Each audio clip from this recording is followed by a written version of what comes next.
अस्सलाम वालेकुम students, we are studying chapter number 8 और आज के लेक्चर में हम एक बहुत ही इंपॉर्टेंट टॉपिक के बारे में पढ़ेंगे, that is the structure of C program. इसकी डेफिनेशन देख लेते हैं पहले। The format of writing C program is called its structure.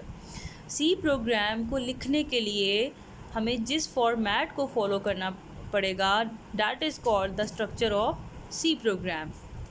Format का मतलब ये है कि आप प्रोग्राम को लिखने के लिए कौन सा तरीका यूज़ करते हैं, किस मेथड को यूज़ करते हैं या किस अरेंजमेंट के ज़रिए आप प्रोग्राम को लिखेंगे। ठीक है, that is called the structure of C program. ठीक है, आई होप ये आपको डेफिनेशन क्लियर होगी। अब जो सी प्रोग्राम को लिखने के लिए 3 पार्ट्स हैं। ठीक है, इसके स्ट्रक्चर के अंदर 3 पार्ट्स इंक्लूड हैं।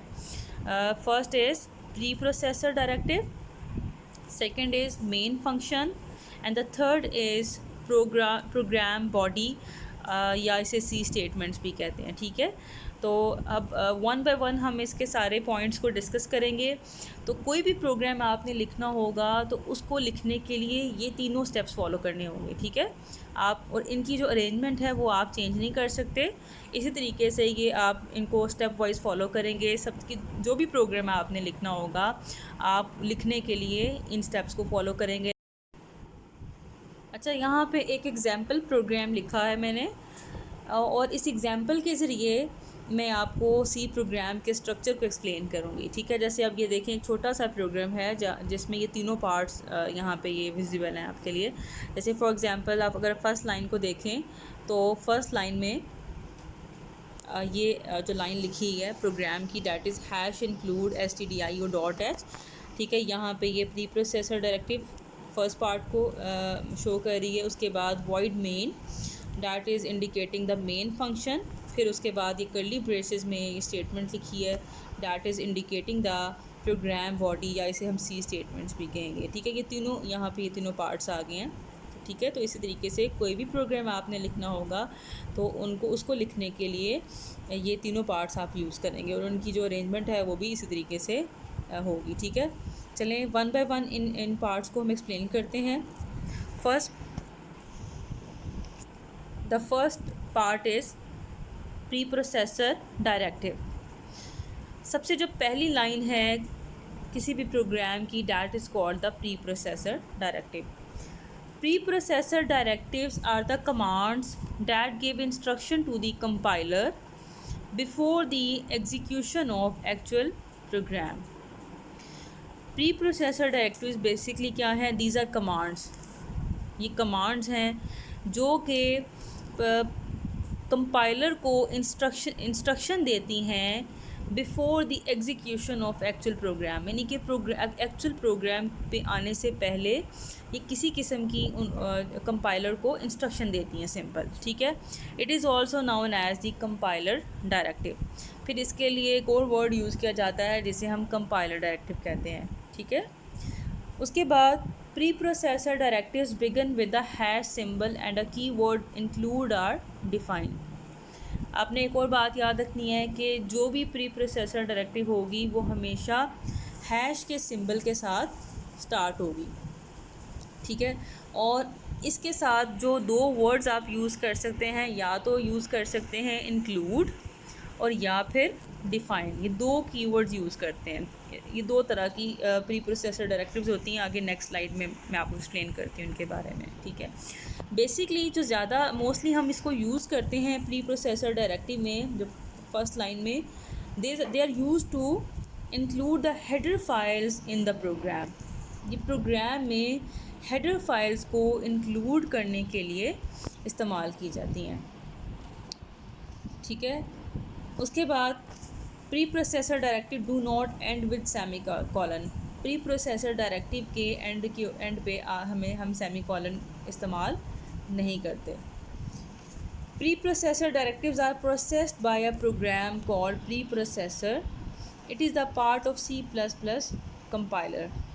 और प्री प्रोसेसर डायरेक्टिव को प्रोसेस करने के लिए जो प्रोग्राम यूज़ किया जाता है उसे हम प्री प्रोसेसर कहते हैं और ये C++ कंपाइलर का एक हिस्सा होता है।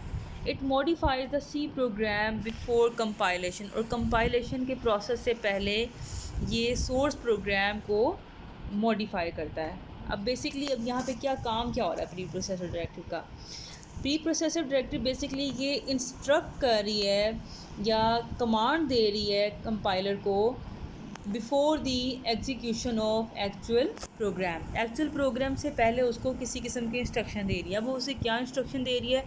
उसको इंस्ट्रक्शन दे रही है कि वो प्रोग्राम के अंदर हेडर फाइल को इंक्लूड करें। अब हम एग्जांपल को देखते हैं, प्रीवियस एग्जांपल को देखते हैं। हम यहाँ पे देखें, यहाँ पे जो हमने हेडर फाइल यूज़ की है, सॉरी यहाँ पे जो हमने प्री प्रोसेसर डायरेक्टिव इस्तेमाल की है, that is include preprocessor directive, और यहाँ पे हम उसको इंस्ट्रक्ट कर रहे हैं to include the header file. यहाँ पे ये देखें, ये हैश इंक्लूड, ठीक है। यहाँ पे क्या शो कर रही है? ठीक है, यहाँ पे ये शो कर रही है that is a pre processor directive, ठीक है। ये और ये यहाँ पे ये कंपाइलर को कमांड दे रही है to include a header file. यहाँ पे जो ये ब्रैकेट्स के अंदर, एंगल ब्रैकेट्स के अंदर जो ये नाम लिखा है, that is a name of A header file, standard input output header file है, ठीक है। यहाँ पे हेडर फाइल का नाम लिखा हुआ है। तो हमने सिंपल यहाँ पे हमने क्या किया है कि इसने जो प्री प्रोसेसर डायरेक्टिव ने इंस्ट्रक्शन दी है कंपाइलर को कि वो प्रोग्राम के अंदर इस हेडर फाइल को शामिल कर ले, ठीक है। यहाँ पर सिंपल इसका ये काम है। अब उसके बाद इसकी टाइप्स के बारे में देख लेते हैं, ठीक है। प्री प्रोसेसर डायरेक्टिव की 2 टाइप्स हैं। Number 1 is include and the number 2 is define. सबसे पहले हम इंक्लूड प्री प्रोसेसर डायरेक्टिव के बारे में पढ़ लेते हैं। तो the include preprocessor directive is use to include header files और library files in the program. जैसे मैंने पहले भी बता दिया है कि जो इंक्लूड प्री प्रोसेसर डायरेक्टिव है, ये बेसिकली प्रोग्राम के अंदर किसी भी किस्म की हेडर फाइल्स या लाइब्रेरी फाइल्स को शामिल करने के लिए इस्तेमाल की जाती है, ठीक है। और ये हमेशा हैश के सिंबल के साथ इसको हम स्टार्ट करेंगे, और इसके लिए जो वर्ड यूज़ करेंगे डैट इज़ इंक्लूड, ठीक है। इंक्लूड का वर्ड यूज़ करेंगे, और it is use at the start of the program, और इसको हम हमेशा प्रोग्राम के शुरू में इस्तेमाल करेंगे, ठीक है। आई होप यहाँ पे आपको ये जो फर्स्ट टाइप है क्लियर हो गई होगी, ठीक है। अब यहाँ पे मैंने ये वर्ड यूज़ किया है हेडर फाइल्स का, ठीक है, ये मैंने इसको यूज़ किया। अब हेडर फाइल्स के बारे में भी एक्सप्लेन करना ज़रूरी है ताकि आपको ये ज़्यादा क्लियर हो जाए। हेडर फाइल्स क्या होती हैं? Header files are the collections of standard library functions to perform different tasks. Header files कुछ लाइब्रेरी फंक्शंस की कलेक्शन को कहते हैं, ठीक है। कुछ फंक्शंस की कलेक्शन को हेडर फाइल्स कहते हैं, और ये जो फंक्शंस होते हैं ये डिफरेंट टास्क या डिफरेंट काम परफॉर्म करते हैं, ठीक है। Header files must be included in the program before calling any of its function in the program. Program के अंदर फॉर एग्जांपल अगर आपने कोई भी फंक्शन यूज़ करना है, ठीक है, तो वो उस फंक्शन को यूज़ करने से पहले उससे जो रिलेटेड हेडर फाइल है उसको इंक्लूड करना ज़रूरी है, ठीक है। इसकी एग्जांपल मैं आपको इसको एग्जांपल के ज़रिए एक्सप्लेन करती हूँ, ठीक है। इसी तरीके से डिफरेंट तरह की हेडर फाइल्स अवेलेबल हैं, और हर हेडर फाइल के अपने कुछ स्पेसिफिक फंक्शंस हैं, ठीक है। जैसे फॉर एग्जांपल अब हम प्रीवियस एग्जांपल पे आते हैं जो हमने प्रोग्राम के शुरू में लिखी थी। अब यहाँ पे आप देखें, यहाँ पे एक मैंने फंक्शन यूज़ किया है प्रिंट एफ, ठीक है, that is an output function, ठीक है। और ये फंक्शन बिलोंग करता है हेडर फाइल से। ये ऊपर जो हेडर फाइल आपको नज़र आ रही है stdio.h, it stand for standard input output header file, ठीक है। ये अब देखें, अब यहाँ पे चूँकि मैंने प्रोग्राम के अंदर एक फ़ंक्शन यूज़ किया है, आउटपुट फंक्शन यूज़ किया है, तो इस फंक्शन को यूज़ करने के लिए इससे मुतल्लिका हेडर फाइल का प्रोग्राम के शुरू में इंक्लूड होना ज़रूरी है, ठीक है। अब यहाँ पे ये प्रिंट जो फंक्शन है it belongs to the header file standard input output से ये बिलोंग करता है, ठीक है। तो इसीलिए हम अपने प्रोग्राम में हेडर फाइल्स को शामिल करते हैं। इसी तरीके से और भी बहुत सारी हेडर फाइल्स हैं और उनसे रिलेटेड फंक्शंस हैं, मैं आगे एक्सप्लेन करती हूँ, ठीक है। अब दोबारा अपनी उसी स्लाइड पे आते हैं। फिर उसके बाद इसकी जो हेडर फाइल है उसकी एक्सटेंशन होगी .h। हर हेडर फाइल की एक्सटेंशन क्या होगी? .h, ठीक है। और हेडर फाइल को लिखने का तरीका ये है कि आप इसको एंगल ब्रैकेट्स में लिख सकते हैं या डबल कोट्स के अंदर लिख सकते हैं, ठीक है। अब इसकी हम देख लेते हैं कि अब हम बेसिकली हम इंक्लूड प्री प्रोसेसर के बारे में पढ़ रहे थे, उसी के अंदर ये वर्ड आया हेडर फाइल का, फिर मैंने कहा इसको यहीं पे एक्सप्लेन कर देती हूँ। अब सिंटैक्स देख लेते हैं इसका।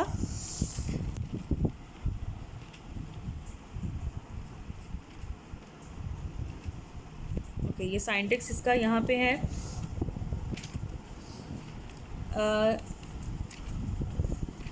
Hash include standard header file, ठीक है। अब यहाँ पे ये देखें, ये सिंटैक्स बेसिकली मैंने यहाँ पे प्री प्रोसेसर डायरेक्टिव का लिखा, इंक्लूड प्री प्रोसेसर डायरेक्टिव का लिखा है। देखें, हैश इंक्लूड का वर्ड आ गया और साथ में एंगल ब्रैकेट के अंदर आप जो भी हेडर फाइल आपने यूज़ करनी है उसका नाम आ जाएगा। फिर इसकी एग्जांपल्स हैं नीचे, जैसे फर्स्ट एग्जांपल देखें, हैश इंक्लूड stdio.h। फिर इसके अलावा एक और मैंने एग्जांपल दी है, हैश इंक्लूड math.h, ठीक है। तो ये जैसे ये नीचे वाली जो हेडर फाइल है, अगर फॉर एग्जांपल आपने अपने प्रोग्राम के अंदर किसी किस्म के कोई मैथमेटिकल फंक्शन यूज़ करना है तो उस फंक्शन को यूज़ करने से पहले इस हेडर फाइल का प्रोग्राम के शुरू में इंक्लूड करना ज़रूरी है, ठीक है। तो ये आपको आई होप क्लियर हो गया। जैसे फॉर एग्जांपल अगर आपने स्क्वायर रूट का फंक्शन यूज़ करना है तो उसके लिए आप इस हेडर फाइल को यूज़ करेंगे math.h। अब हम प्री प्रोसेसर डायरेक्टिव की सेकंड टाइप पे आते हैं, that is define preprocessor. The define preprocessor directive is use to define a constant. Define preprocessor directive को क्यों यूज़ करते हैं? इसको हम इसलिए इस्तेमाल करते हैं ताकि अगर हमें अपने प्रोग्राम में किसी कांस्टेंट को आपने यूज़ करना है, कांस्टेंट को आपने डिफ़ाइन करना है, तो उसके लिए हम इस डिफ़ाइन प्री प्रोसेसर डायरेक्टिव को इस्तेमाल करेंगे। अब now what is a constant? Constant कोई भी ऐसी क्वांटिटी होती है जिसकी वैल्यू चेंज नहीं होती, that is called a constant, ठीक है। Any quantity, the quantity whose value doesn't change is called constant. फिर इसको लिखने का तरीका क्या है? डिफाइन प्री प्रोसेसर को, ये भी हैश सिंबल के साथ स्टार्ट होगी, ठीक है। और इसके एंड पे भी सेमीकोलन यूज़ नहीं होगा और इसके साथ जो वर्ड यूज़ होगा डैट इज़ डिफाइन। इसका सिंटैक्स देख लेते हैं, इसको लिखने का तरीका देख लेते हैं। सबसे पहले आप लिखेंगे हैश, फिर उसके बाद डिफाइन, फिर उसके बाद आगे आइडेंटिफायर और नेक्स्ट वैल्यू, ठीक है। अब इनको इसके सेंटेंस को मैं एक्सप्लेन कर देती हूँ। Define, it is use to define a constant. Define is a keyword जो कि कांस्टेंट को डिफाइन करने के लिए यूज़ करेंगे। आइडेंटिफायर का मतलब है कि जो कांस्टेंट के लिए जो आप नाम इस्तेमाल करेंगे डैट इज़ आइडेंटिफायर। और लास्ट है वैल्यू। वैल्यू का मतलब ये है कि आइडेंटिफायर को जो भी वैल्यू असाइन करेंगे डैट इज़ कॉल्ड वैल्यू, ठीक है। यानी कि आइडेंटिफायर के साथ जो वैल्यू एसोसिएट होगी ये उस चीज़ को रिप्रेजेंट करेगी। इसकी एग्जांपल देख लेते हैं। फॉर एग्जांपल, हैश डिफाइन और आगे मैंने एक कांस्टेंट डिफाइन किया है पाए और उसको वैल्यू असाइन कर दी है 3.41593, ठीक है। ये मैंने इसको वैल्यू असाइन कर दिया।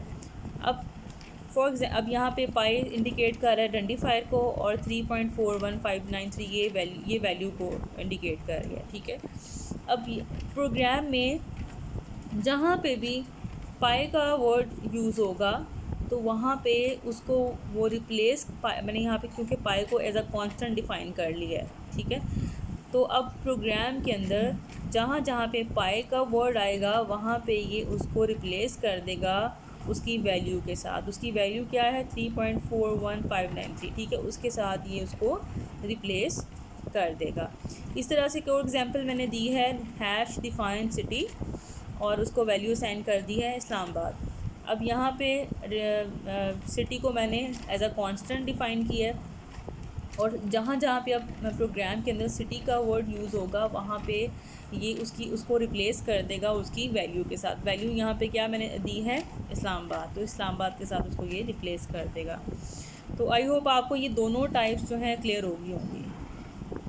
उसके बाद अब बेसिकली हम पढ़ रहे थे स्ट्रक्चर ऑफ सी प्रोग्राम। हमने इसका फर्स्ट पार्ट पढ़ लिया है। फर्स्ट पार्ट क्या था, प्री प्रोसेसर डायरेक्टिव। अब इसके सेकंड पार्ट पे आते हैं। मैं आपको एग्जांपल दिखाती हूँ पहले। अभी आपको ये फर्स्ट लाइन क्लियर होगी, ठीक है। Hash include stdio dot h clear हो गया होगा। अब सेकंड पार्ट पे आते हैं, that is main function. The second line is the main function. Second line main function है। The main function is the place where the execution of C program starts. Main function वो जगह होगी जहाँ से programme की execution का process start होगा, ठीक है। यानी कि जब आप अपने प्रोग्राम को एग्जीक्यूट करेंगे तो कंट्रोल मेन फंक्शन में एंटर हो जाएगा और उसके नीचे जो जितनी भी स्टेटमेंट्स लिखी होंगी या जितनी भी इंस्ट्रक्शन लिखी होंगी उनको वो एग्जीक्यूट करना स्टार्ट हो जाएगा, ठीक है। यानी कि मेन फंक्शन ऐसी जगह है, प्रोग्राम का वो हिस्सा है जहाँ से एक्चुअल एग्जीक्यूशन का प्रोसेस स्टार्ट होगा। और हर प्रोग्राम के अंदर मेन फंक्शन का होना ज़रूरी है, ठीक है। उसके बाद इसका साइंटिक्स देख लेते हैं। वॉइड मेन, ठीक है। अब यहाँ पे और नीचे कर्ली ब्रेसेस में इसकी बॉडी आ जाएगी, प्रोग्राम की बॉडी आ जाएगी। अब यहाँ पे जो कीवर्ड यूज़ किया है वॉइड का मतलब है कि ये जो फंक्शन है, फंक्शन का नाम है मेन। तो मेन जो है ये फंक्शन कोई भी वैल्यू रिटर्न नहीं कर रहा। वॉइड का मतलब है कि नो वैल्यू, कोई वैल्यू रिटर्न नहीं कर रहा। फिर इसके बाद मेन फंक्शन के बाद खाली ब्रैकेट्स हैं, तो ये ब्रैकेट्स शो कर रही हैं कि ये जो फंक्शन है ये कोई भी किसी किस्म की वैल्यू नहीं ले रहा, ठीक है। किसी किस्म का आर्गूमेंट या किसी किस्म की जो वैल्यू नहीं ले रहा, ठीक है, खाली एम्प्टी को शो कर रहा है। Now the last part is body of program. ये प्रोग्राम की बॉडी बेसिकली ये मेन फंक्शन की बॉडी कंसिडर होगी, ठीक है। और मेन फंक्शन के बाद हम कर्ली ब्रेसेस लिखेंगे और उन कर्ली ब्रेसेस के अंदर जितनी भी स्टेटमेंट्स आप लिखना चाहेंगे या जितनी भी इंस्ट्रक्शंस लिखना चाहेंगे उन कर्ली ब्रेसेस के अंदर लिखेंगे। और इंस्ट्रक्शन हम क्यों लिखते हैं, इंस्ट्रक्शन हम लिखते हैं कोई भी स्पेसिफ़िक काम को करने के लिए हम इंस्ट्रक्शन लिखते हैं। और इंस्ट्रक्शन के लिए एक और वर्ड यूज़ किया जाता है, that is statement. A statement in C language is an instruction for the computer to perform a task. The statements are written in curly brackets. Statements को हम कर्ली ब्रैकेट्स में लिखेंगे। और ये जो and this is called opening brace and this is called closing brace, ठीक है। ये जो स्टार्टिंग वाली कर्ली ब्रेस होगी उसे हम ओपनिंग ब्रेस कहेंगे और जो एंडिंग वाली कर्ली ब्रेस होगी उसे हम क्लोजिंग ब्रेस कहेंगे। और इन दोनों को कलेक्टिवली कहते हैं डिलिमिटर्स। इन दोनों को क्या कहते हैं, delimiters. Computer perform these instructions one by one in which these instructions are written, ठीक है। जिस तरह से ये इंस्ट्रक्शंस लिखी होंगी उसी तरीके से कंप्यूटर उनको वन बाय वन एग्जीक्यूट करेगा। और हर स्टेटमेंट की एंड पे आपने सेमी कॉलन यूज़ करना है, ठीक है। सेमी कॉलन का इस्तेमाल ज़रूरी है। और सेमी कॉलन को हम कैसी लैंग्वेज में कहते हैं, स्टेटमेंट टर्मिनेटर। ये स्टेटमेंट को ख़त्म करने वाला। और फॉर एग्जांपल अगर आप किसी स्टेटमेंट के एंड पे सेमी कॉलन यूज़ नहीं करते तो वहाँ पे आपको वो सिंटैक्स एरर शो करेगा। यहाँ पे नीचे मैंने एग्जांपल दी है, जिस तरीके से ये कर्ली ब्रेस स्टार्ट हो रही है और यहाँ पे मैंने एक स्टेटमेंट लिखी है प्रिंट एफ हेलो वर्ल्ड, ये मैंने एक सी स्टेटमेंट लिखी है और यहाँ पे मैंने एक कर्ली ब्रेस क्लोज़ कर दी है। अब दोबारा से हम अपने एग्जांपल को देखते हैं। अब आई होप आपको ये तीनों पार्ट्स क्लियर हो गए होंगे। अब इसको एक दफ़ा दोबारा से रीड करते हैं। First line, hash include pre stdio dot h, that is the pre processor directive, ठीक है। Second is void main, that is the main function, and the main function की नीचे जो कर्ली ब्रेसेस स्टार्ट हो रही हैं और क्लोज़ हो रही हैं, ये मेन फंक्शन की बॉडी कहलाएगी या प्रोग्राम की बॉडी कहेंगे। जितनी भी सी स्टेटमेंट्स लिखनी होंगी या इंस्ट्रक्शन लिखनी होंगी वो आपने इस बॉडी के अंदर लिखनी है। फिर इसके अलावा हर स्टेटमेंट के एंड पे आपने सेमीकोलन का यूज़ करना है, जिसे हम स्टेटमेंट टर्मिनेटर कहते हैं। That is the basic structure of writing a C program. I hope आपको ये क्लियर हो गया होगा। आपने जब भी कोई प्रोग्राम लिखना है तो आपने इसी सीक्वेंस को, इसी फॉर्मेट को फॉलो करना है। आज का लेक्चर यहीं पे ख़त्म होता है। अल्लाह हाफ़िज़।